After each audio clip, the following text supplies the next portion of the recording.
What weird thing did somebody tell you that they shouldn't have felt so comfortable telling you?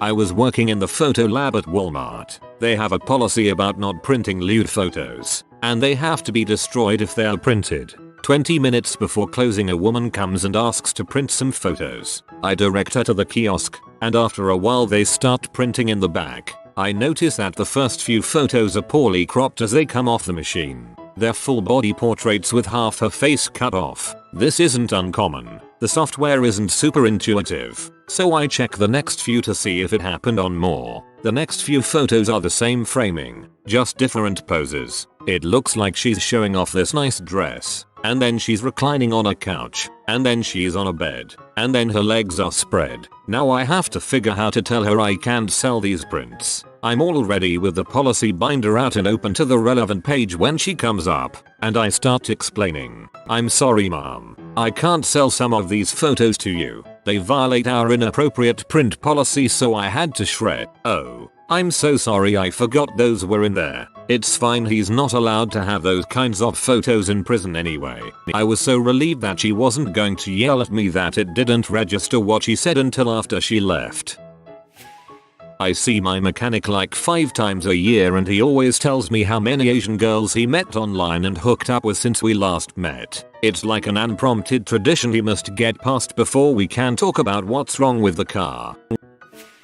As a passenger in an Uber, I had my driver tell me that day was the anniversary of the day his son was murdered. As we drove past the spot where it happened for, according to him, the first time since it had happened. We then drove past a building where he told me the murderer worked, pretending to be a man of God with, in his words, 4 bodies on him. His son was a gangster. My driver was a 56-year-old father just lost in his grief that day, and when he picked me up, in that neighborhood in Minneapolis Midtown, it just came out. He also told me that every single day he thought about killing the man who killed his son and then just turning himself in. He told me his wife told him once a week that he better not make her a widow. It wasn't the ride to the airport that I signed up for, but that was okay. He needed to talk to someone. As a father, I could feel his pain. His kid was weeks away from leaving the life and joining his brother in the military. He told me he was killed by his second in command right after he said he was joining the service. My BS meter is always very high. He wasn't telling tall tales or workshopping material. I just happened to get in his car when a year's worth of heck came to the surface. After he dropped me off, he told me he was going home because he needed to talk to his wife. That he considers paying an escort to lose his virginity. It was back when I worked in retail, and he was a co-worker. We didn't talk much, only a couple of words, and only about work. Then one day he came to me and dropped this bomb. At first as though he was joking, and tried to laugh it off, but he was dead serious. He also wanted to hear my opinion, but I told him that this was not a comfortable conversation for me. Later another co-worker told me he tries to talk about this to all female workers, and he hopes that one of us would offer him to take his virginity, so he doesn't have to pay. That sounds like the least attractive flirting approach ever. My 89-year-old grandfather told me his and his wife's favorite position in bed. Number 1 on the list of things I never ever needed to know. Sitting with my fiance's new friend, and she starts bragging to me how she's been manipulating men, including my fiance, into doing things for her, picking up her paychecks for her, babysitting her son while she goes on a date, cleaning her place for her etc. Then she started showing me these long messages she'd sent to guys she had just met on dating sites, telling them how my fiancé was her best friend and her standard for guys. A kid I was sort of friends with in high school told me that he regularly hooked up with his twin brother. For the record, he had no history of ever being abused, and from what he talked about, it was mutually suggested between the two. They were just gay and into incest. Masturbation with extra steps. Managed a restaurant and a man was there to service the building. HVAC or something. He seems anxious and starts rattling on about his girlfriend and then her brother and how said brother fricked a cow. Immediately apologizes. I don't know why I said that. I probably shouldn't have told you that. Sorry. In 1998, I was working a job at the Family Dollar. I didn't have a car, so I walked to work. It was not the nicest neighborhood. A rather round fellow walked up to me and said, "Hey, man, you got $5? I am looking to buy a rock." I said, "Sorry, man, my butt is broke." He said, "Do you like getting your dong sucked?" I said, yeah, by women." He looked incredulous. "You have a preference?" Me, "Yeah, man, I do." He said, "Oh, that's too bad. I like to smoke crack and then suck dong." I said, "Okay, well, good luck." He said, "I'm not gay, though." Me, "Oh, of course not. See you." Excellent. Fun times. Strange co-worker, whom I wasn't ever close with, decided to tell me at work, across the entire office, that she and her husband were having marital problems due to lack of intercourse. He wanted more intercourse, but since she wasn't trying to get pregnant, she didn't see the point and said he needed to get over it. This happened loudly, out of nowhere and with no prompting. What made it more uncomfortable was that she was our HR person. My sister told me she was getting her tonsils out so that she would give better head. I'm sitting in a hospital right now to get my tonsils taken out, but for different reasons.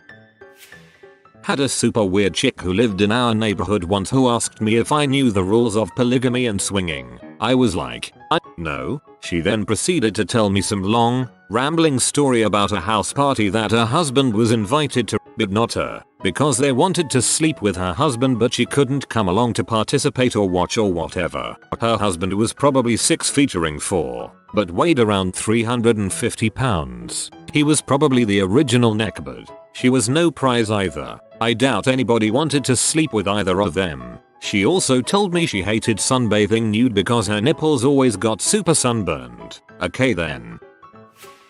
Dude pays me at work, then tells me he can't CM. He can have an orgasm, but then needs to use a straw to get it all out. Pooped knife too. Cum straw. Business partner of my then boss that had just introduced himself to me. "Nice team you've got here. We should all go on a trip to Thailand together. You can frick prostitutes without protection over there. They all have documents from their doctors showing that they're clean." Dude was also married, with 2 young daughters. What the actual frick? I met a professional acquaintance at a friend's show one night. We knew each other vaguely, having met a couple of times, so we started having small talk. The guy obviously had gotten one too many beers, and felt it was a great time to tell me all about his dumb moves from his early adulthood, how his fiancée cheated on him with his best friend and how he became an alcoholic. Alright, definitely awkward, but manageable so far. It took a turn for the worse when he suddenly felt comfortable enough to describe, in details, how he and his friends had up-head a teenage boy that was blackout drunk. The acquaintance and his friends were drunk and thought it would be fun to do that while the boy was literally unconscious and unresponsive. I noped the frick out of the conversation right after that and hope I'll never run into him again. When I was younger I hung out with a group of friends who drank a lot but were harmless. I guess one guy thought because we partied he could tell us about the time a girl fell asleep while hooking up with him. He took offense, so he finished on her face, peed in her shoes and stole all the alcohol from her house. We told him that's not what we were about and it was really awkward.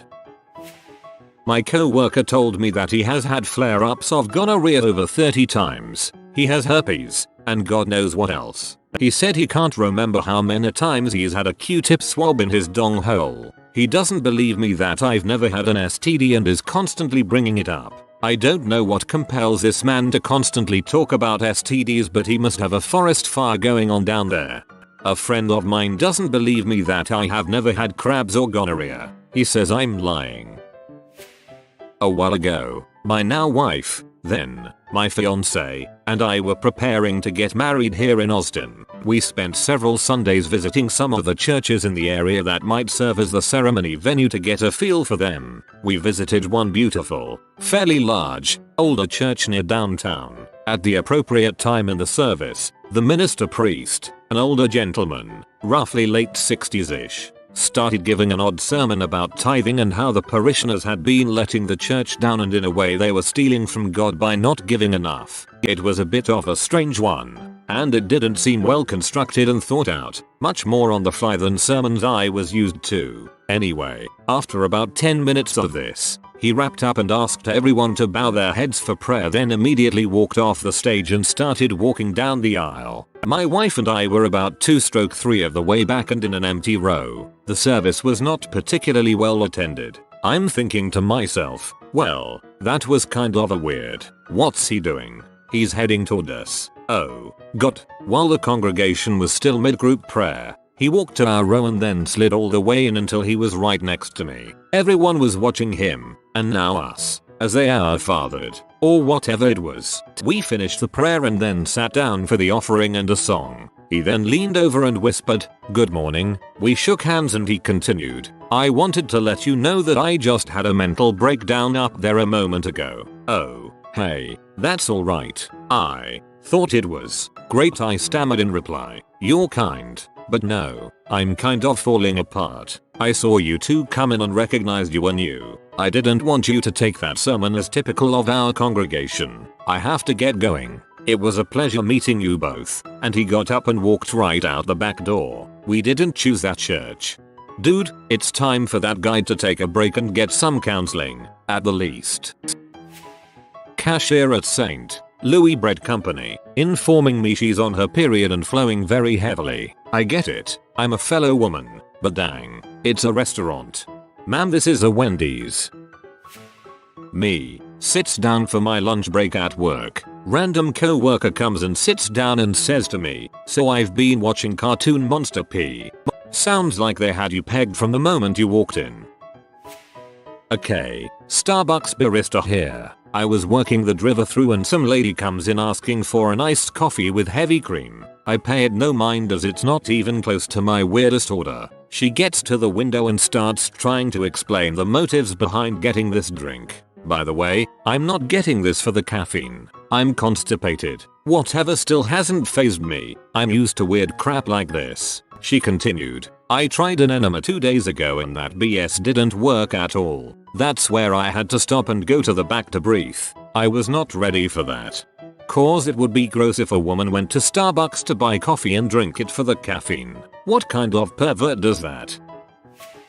My co-worker went into great detail, including a hand-drawn diagram, about how constipated she was after one of her C-sections. She said she was so uncomfortable that she asked her husband to try to dig some of the poo out of her butt with his finger. So she put a towel down on the bed, laid on her side, and he got to work. After some successful digging, she rolled over and noticed a butter knife on the bedside table and asked what it was doing there, to which he responded, "Well, it was too hard for my fingers. We are nurses." She told this story at the desk to a group of at least 5 people. We were all mortified.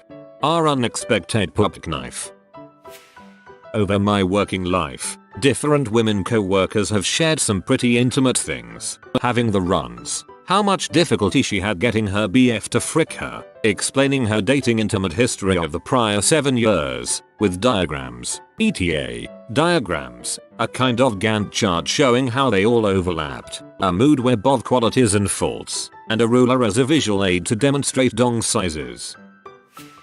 Kind of related, in a previous job where I was in senior management, I had an employee come to me and ask to speak privately. He said he needed a few days off. He had just found out his son was being groped by a neighbor. He needed to be at home and deal with his son and the police, but didn't want anyone else to know, for obvious reasons. I told him to take the time off and that I would take care of things for him. I told scheduling and HR that he was to be given 3 days off, and the HR manager pestered me to know why. I told her I couldn't say, but it was a legit reason, and that's that. She was peed, demanded I tell her, and even got the regional manager involved. I told them to drop it, that I wasn't going into details. It was well within my power to make that decision, but the HR and regional managers were both C. They told me if I didn't tell them, there would be consequences for me. I told them clearly to drop it, that it was a sensitive subject, and the employee took me into his confidence.